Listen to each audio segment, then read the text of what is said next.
I don't have an opinion on the faculty association. I don't even know what it does. I pay union dues? I didn't know. How much do I pay? Why do I get the feeling you're going to hike our association fees? We're a faculty association. Why are we behaving like a union? I think that if a union can afford to go on strike, it's more likely that it will do so.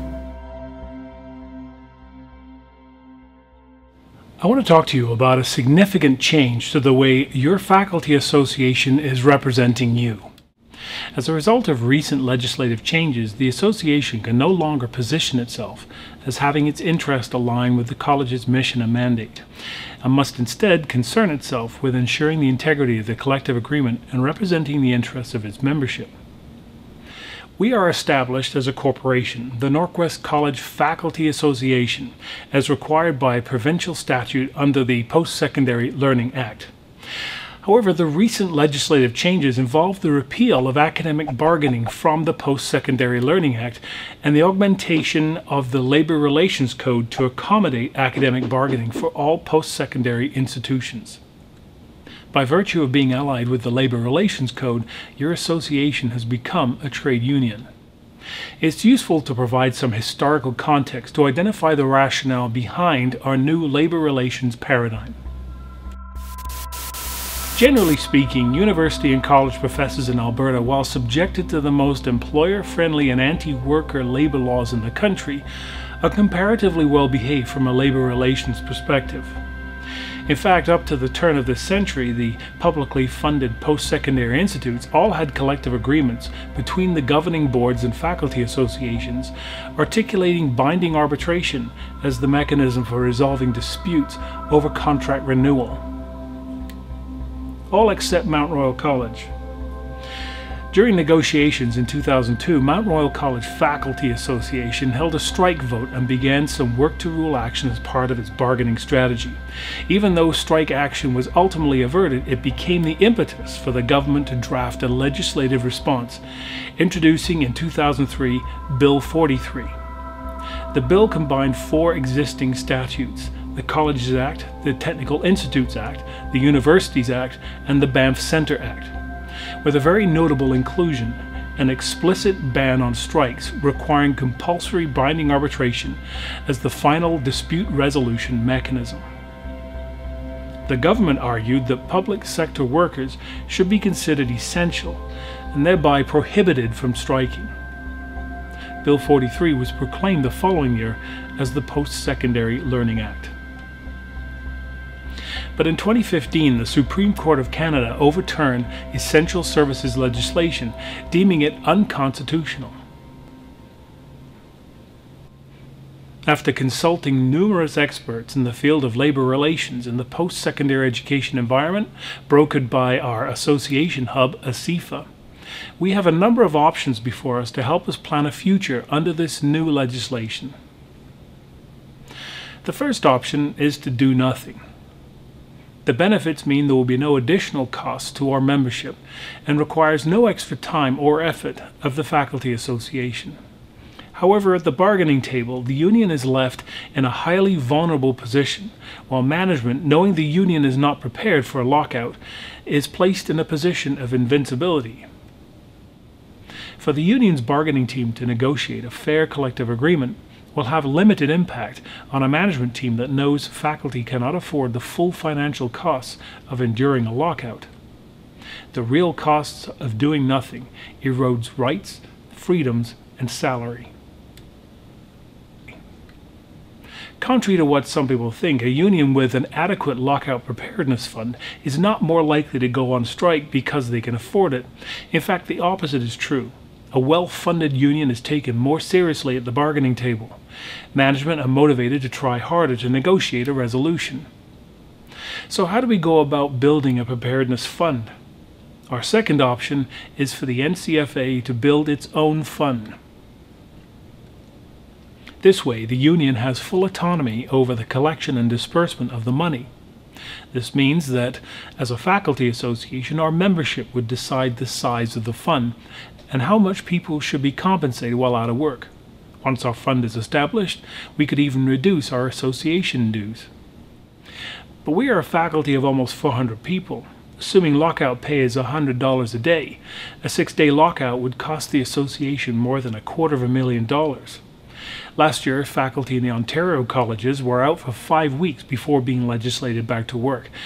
That would be nearly $1 million if our faculty were out for that long. So depending on by how much our membership want to have their union dues increased to build this war chest will determine how many cycles of collective bargaining vulnerability we will be willing to expose ourselves to during the build-up phase.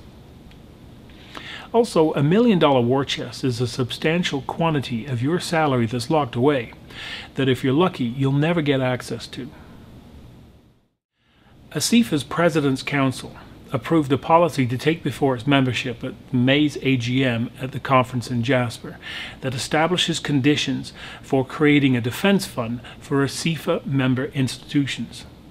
Each institution will contribute to this fund at a rate to be determined at the AGM, but based on each institution's FTE count. Whatever the rate is approved to be, it will certainly involve increasing our dues at our AGM in October. Our annual ASIFA contribution is the largest expenditure we currently have, and as Norquest grows, so does our financial commitment to ASIFA. The suggested contribution per FTE is between $5 and $10 per month. At 400 faculty, that's between $24,000 and $48,000 a year, an increase of between 50 and 100% of our current ASIFA contribution. Despite the cost, the creation of ASIFA's Defense Fund is critical to navigating our new labor relations paradigm. But if our membership vote against the inclusion of the ASIFA Defense Fund contribution at our AGM in October, then ASIFA will automatically rescind our membership. So our third option then is to rely on ASIFA's Defense Fund. Striking or locked out faculty will be paid about $100 tax fee every day we're outside of the college distributing information to the public. The distribution across member institutions makes the cost to the individual members reasonably low, approximately $5 a month. ASIFA will professionally manage this fund and will not be included in the general fund. ASIFA will also start the fund at $100,000 from its own assets.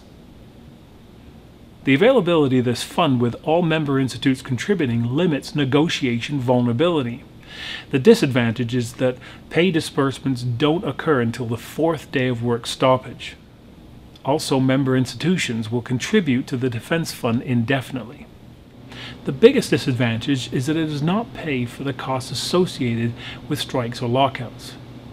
Since we wouldn't be allowed into the building, a headquarters would need to be rented to assemble information placards, update emails, serve as an information hub to our members, the media, and the public. Faculty Association employees will still be drawing a salary, and our members will need their medical and dental benefits, life insurance, and pension payments covering while out of work. ASIFA's Defense Fund would cover none of these. Our fourth option, and the option your faculty association is reviewing, is a hybrid of options 2 and 3. We would contribute to the benefits offered by ASIFA's Defense Fund and augment this fund by having our own fund to pay for the other costs associated with work stoppages. The advantages of the hybrid option are that our members have paid for their picketing starting day 1, and their benefits and pensions are still covered. While the NCFA does have savings, we will still need to identify an expenditure target, a timeline to achieve it, and the cost per faculty member to get there. Coming up at the next AGM in October, the NCFA will offer our members several options on how we might achieve our goals, making sure our members' interests are best protected in the event of a lockout or industrial action. The options will be based on the informed advice of labor relations experts with ASIFA and members of the Alberta Labor Relations Board. Input our committee members receive from other institutions in Alberta and around the country, as well as the input from you, our members. We want to make sure that whatever plan we come up with serves the interests of our faculty.